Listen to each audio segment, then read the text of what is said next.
Bonsoir à toutes et à tous, bienvenue dans ce 19h30 de Congo 26 Télévision. Voici les grands titres de cette édition. À la tribune des Nations Unies, Félix Tshisekedi hausse le ton. Le président congolais exige la reconnaissance officielle du génocide perpétré sur le sol de la RDC. Une déclaration forte au cœur de l'Assemblée générale qui secoue la diplomatie internationale mise à l'épreuve face à un grand génocide de l'histoire bien documenté. Franc congolais, des signaux de stabilité. Après des mois de turbulences économiques, l'Assemblée nationale semble amorcer un tournant positif, focus sur les mesures en cours, annoncées par le gouvernement et leur impact jusque-là négatif sur le quotidien, le panier de la ménagère congolaise. Stade Kamagnola, une enceinte sous pression à quelques jours du match RDC-Soudan. L'état des gradins soulève l'inquiétude entre insécurité et vétusté. Le temple du football congolais est-il prêt pour ce rendez-vous crucial? Il est difficile pour le ministre des Sports et Loisirs de répondre à cette question car rien n'est encore fait alors que le président avait donné l'instruction depuis 2 semaines déjà. Restez avec nous, le développement de ces titres dans un instant. Il était très attendu, second oral du président de la République à New York à l'occasion de la 80e session de l'Assemblée générale de l'ONU. Félix Antoine Tshisekedi a accusé le Rwanda et ses supplétifs de commettre des massacres au marqueur d'un génocide depuis plus de 30 ans en RDC. Il a rappelé à la communauté internationale son devoir de reconnaître ce génocide, sinon son refus correspond à une forme de complicité. Ebenezer Bwanga. Ce n'est pas seulement un conflit. C'est un génocide silencieux qui frappe le peuple congolais depuis plus de 30 ans. C'est un discours ferme et une diplomatie offensive. La République démocratique du Congo ne désarme pas et veut être entendue. Depuis le toit du monde, Félix Antoine Tshisekedi a critiqué la détérioration du droit international et la multiplication des guerres, expression de la rhétorique de la violence pour les contrôles de ressources naturelles. D'un temps déterminant, il a porté haut le message du génocide congolais, appelant à une reconnaissance urgente de la communauté internationale, sinon celle-ci s'exposerait à une reproche des complicités. L'histoire ne jugera pas nos discours, mais notre capacité à reconnaître les crimes de masse, y compris les génocides, et à mettre fin à l'impunité. J'adresse à cette Assemblée un appel solennel. Reconnaissez le génocide congolais, soutenez notre combat pour la vérité et la justice et aidez-nous à bâtir enfin une paix durable au cœur de l'Afrique. Un message fort qui replace la guerre d'occupation en RDC au centre du débat mondial et interpelle les consciences sur la responsabilité partagée des atrocités commises dans l'est du pays, nécessitant la mise en place d'un régime de sanctions ciblées contre les crimes économiques et génocides commis.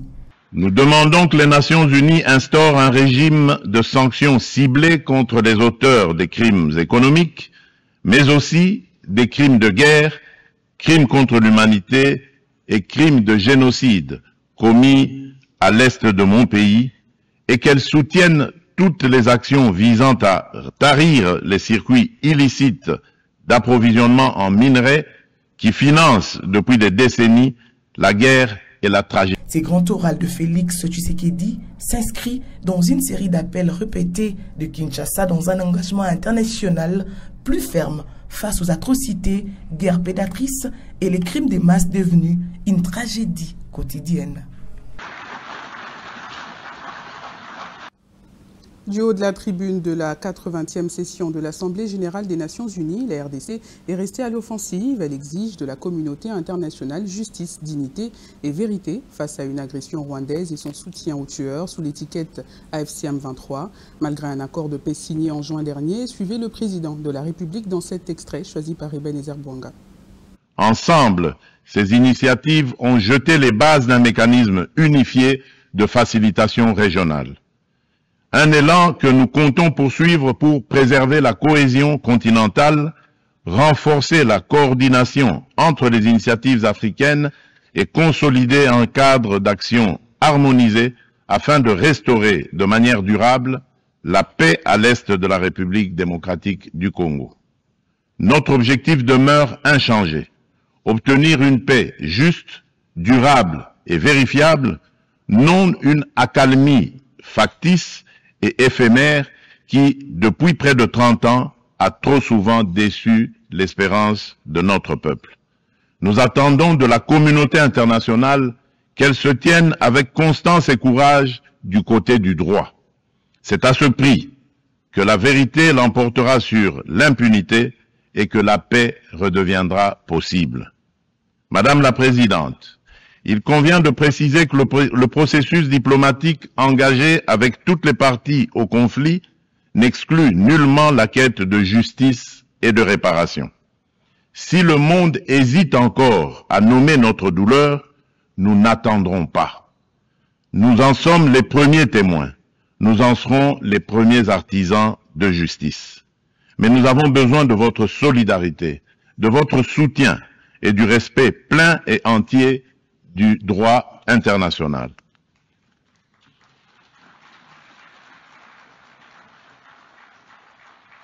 La République démocratique du Congo ne sollicite ni charité ni commisération, elle exige justice, vérité et dignité.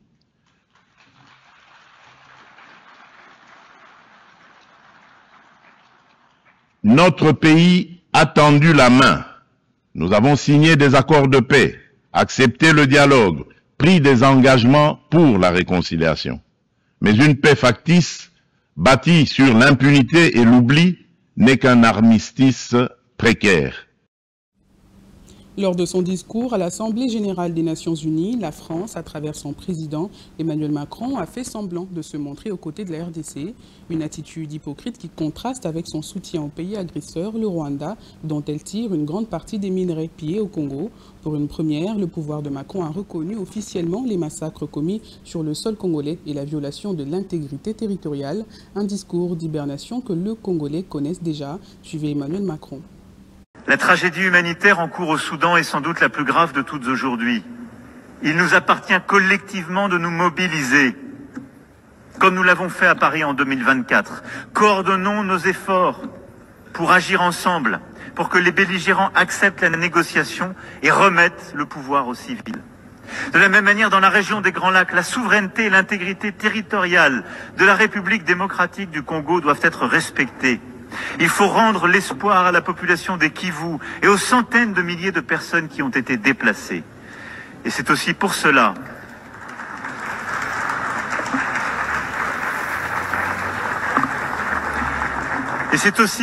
que nous réunirons le mois prochain à Paris tous ceux qui peuvent répondre à l'urgence humanitaire et faire converger les initiatives de paix. Et je me félicite de ce qui a été conduit par l'Union africaine, par tant de voisins, par le Qatar, par les États-Unis d'Amérique. Mais l'urgence humanitaire, là aussi, est indispensable. Nous ne devons oublier aucun de ces conflits. Nous n'avons pas le droit à aucun moment. Légère appréciation du franc congolais face à la devise américaine sur le marché de change. Ce raffermissement résulte d'une action concrète entre la Banque centrale du Congo et le gouvernement grâce à l'ajustement des réserves et la discipline budgétaire renforcée. Le gouvernement présente la nécessité de contenir la croissance de la masse salariale pour préserver l'équilibre budgétaire. Tel est le compte-rendu de la réunion du comité de conjoncture économique tenue mardi à Kinshasa. Suivez le ministre Moukoko Samba. Le premier point concerne le raffermissement du franc congolais sur le marché de change. Les Congolais auront noté que la parité dollar-franc congolais a connu un changement assez drastique ces derniers jours. Ce changement résulte de la bonne coordination entre la Banque centrale et le gouvernement, c'est-à-dire le volet monétaire, la Banque centrale ayant procédé à un ajustement du niveau de réserve obligatoire et le gouvernement ayant continué à resserrer le budget, mais aussi avec les échéances fiscales, ce qui a donc permis de faire en sorte que le franc congolais s'est raffermi. Ce n'est donc pas ce que le Congolais vive, n'est pas le résultat d'un hasard. C'est pas quelque chose de, je sais pas quoi. C'est le résultat d'un travail bien coordonné entre la Banque centrale et le gouvernement. Et il est question pour le moment de de renforcer ce mouvement de manière à ce que le taux de change retrouve des niveaux que nous considérons comme étant compatibles avec l'activité économique. Donc ça, c'est le premier point. Et le deuxième point, qui est d'ailleurs lié à celui-là, c'est d'assurer que l'économie soit un peu mieux financée. Nous allons, dans les semaines qui viennent, annoncer un certain nombre de mesures de manière à rassurer les opérateurs économiques qui, généralement, font face à des menaces sur leurs dépôts bancaires, ce qui conduit à un phénomène d'éviction. Dans la ville de Kinshasa, cette situation suscite des interrogations. Elle ne semble pourtant pas se refléter dans les prix des biens et services sur le marché. Les changeurs de monnaie et la population quinoise se montrent inquiets. Jemima Bitota et Chief Mosey signent ce reportage. Comme à chaque pareille circonstance, les combistes premiers concernés en cas de fluctuation du taux d'échange ne manquent pas de réagir dans tous les sens.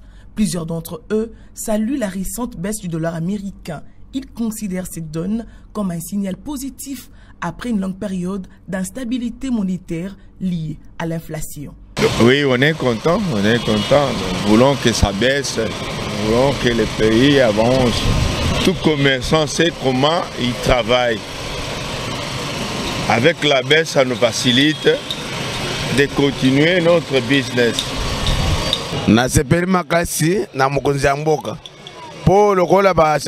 Je suis très content et je remercie les autorités parce qu'on commence à voir un changement au niveau du taux d'échange. Même si ce n'est pas encore beaucoup, nous sommes quand même très contents. On espère que ça pourra même baisser jusqu'à 20 000 francs. Ce serait une très bonne chose.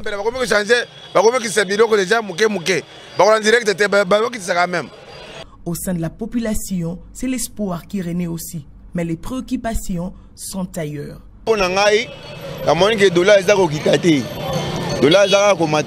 Selon moi, il n'y a pas eu baisse du taux d'échange, car plusieurs continuent avec l'ancien taux.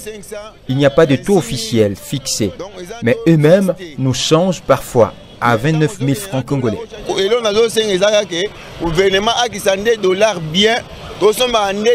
Certaines personnes formulent le vœu de voir le gouvernement allié au-delà du taux d'échange en stabilisant le prix de biens sur le marché. En territoire d'Irumu, dans la province de l'Ituri, plusieurs projets exécutés dans le cadre du programme de développement de 145 territoires ne sont pas arrivés à leur fin. Et pour preuve, une structure sanitaire bien construite est restée sans équipement ni médicaments. Une assistance d'urgence en intrant est souhaitée. Notre correspondant dans la région, Joël Balinda, a visité cette structure située à une vingtaine de kilomètres au sud de la ville de Bunia. Voici son reportage.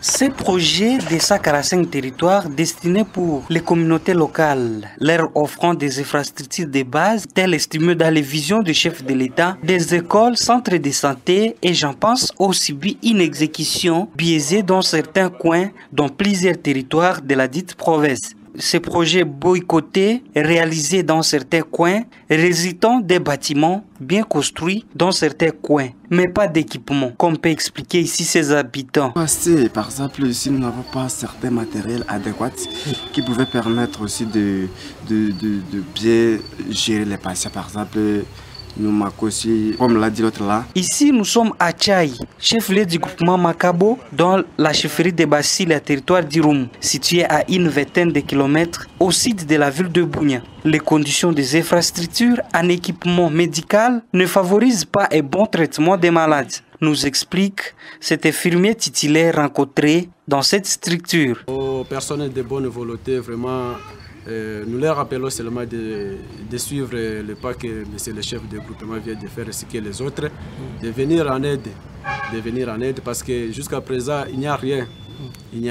Pour ce faire, malgré cette condition difficile dans laquelle sont soumises les patients, certaines personnes mettent leurs mains dans la pâte pour aider la communauté. Cas de chef Lemabo Matonja Barnabas. De la République. Pourquoi appuyer l'œuvre du président? Parce que si on voit les bijoux dont on voit devant nous ici, c'est partant de ces œuvres, quoi. Chez nous ici, dans notre groupement, après avoir reconstruit tout ça, on devrait quand même équiper. Parce que lorsqu'il y a eu les cérémonies de remise de clés, quoi, à ce moment-là, qu'on devrait aussi avoir les étrats, les médicaments et qu'on sort. Mais jusque-là, on n'a rien eu comme médicaments, comme matériel et qu'on sort. Signalons que le territoire d'Irumu respire ces derniers jours progressivement de la paix, mais beaucoup reste encore à faire.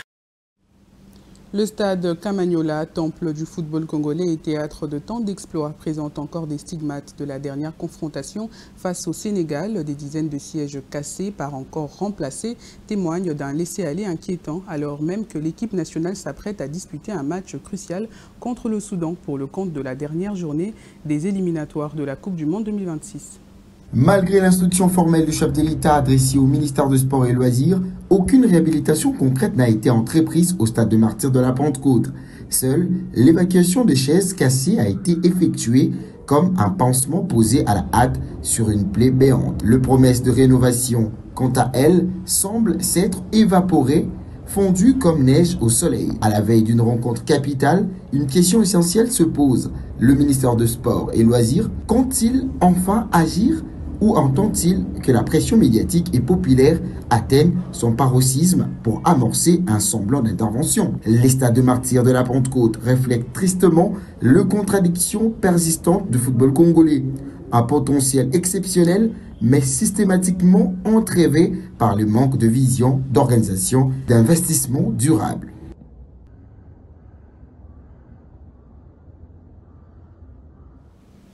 Sur la scène mondiale, un nom a résonné avec puissance. Fiston Kalala Mayele, dans un match aux allures de bataille, l'attaquant congolais a signé un triplé magistral, portant Pyramide FC sous ses épaules face au colosse saoudien Al Ali. C'est lui qui a écrit la destinée, un exploit historique, une qualification en demi-finale gravée dans les annales du football africain.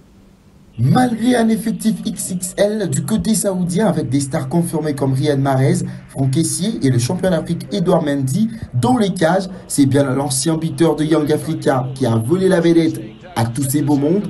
Tel un renard de surface, Mayele a démontré un sens de but surgical, inscrivant 3 réalisations qui ont fait chavirer le public égyptien et clouer les suspens.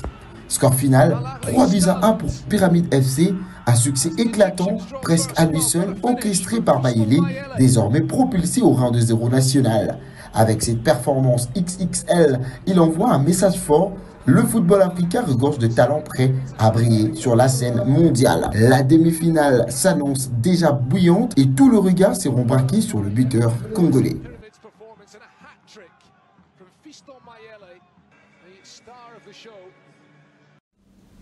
Page sombre dans ce journal, le professeur Modeste Bahati Lukwebo, deuxième vice-président du Sénat, et la grande famille Lukwebo pleure Alphonsine Angéline Roulinabo, décédée à Kinshasa le 21 septembre dernier. Suivez le programme des obsèques dans ce communiqué. Nécrologie.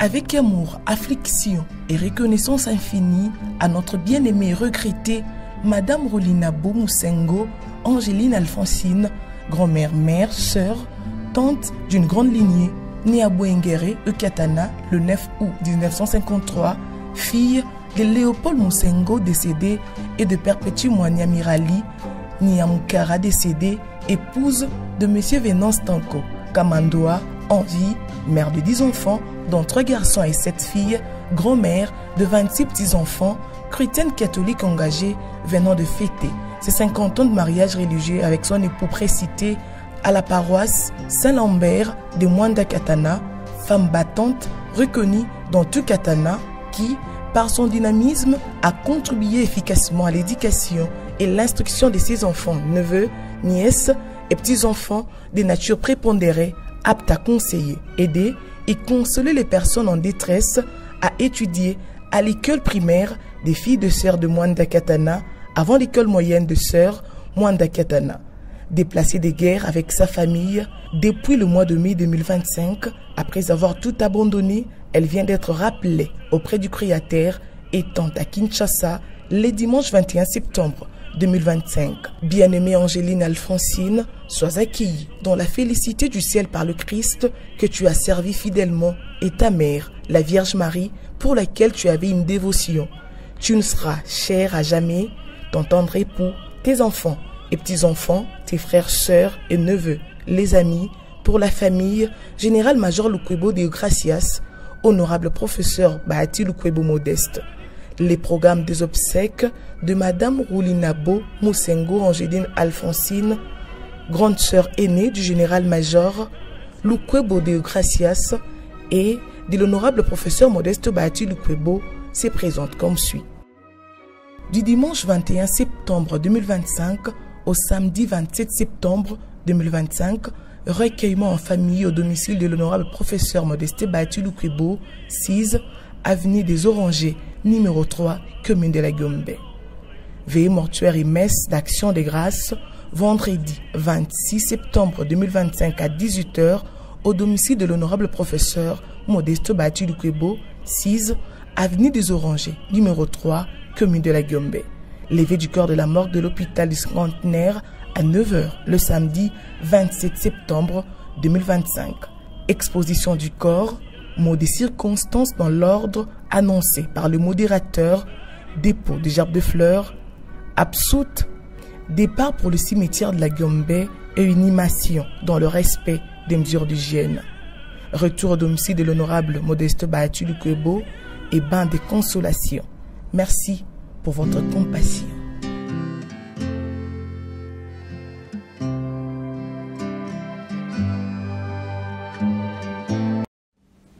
Fin de cette livraison, je vous rappelle ces grandes lignes. À la tribune des Nations Unies, Félix Tshisekedi hausse le ton. Le président congolais exige la reconnaissance officielle du génocide perpétré sur le sol de la RDC. Une déclaration forte au cœur de l'Assemblée générale qui secoue la diplomatie internationale mise à l'épreuve face à un grand génocide de l'histoire bien documenté.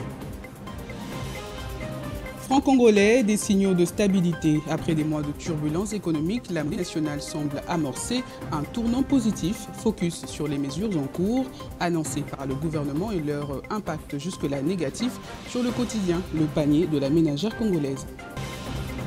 Stade de Kamanyola, une enceinte sous pression à quelques jours du match RDC-Soudan. L'état des gradins soulève l'inquiétude entre insécurité et vétusté. Le temple du football congolais est-il prêt pour ce rendez-vous crucial? Il est difficile pour le ministre des Sports et Loisirs de répondre à cette question car rien n'est encore fait alors que le président avait donné l'instruction depuis 2 semaines.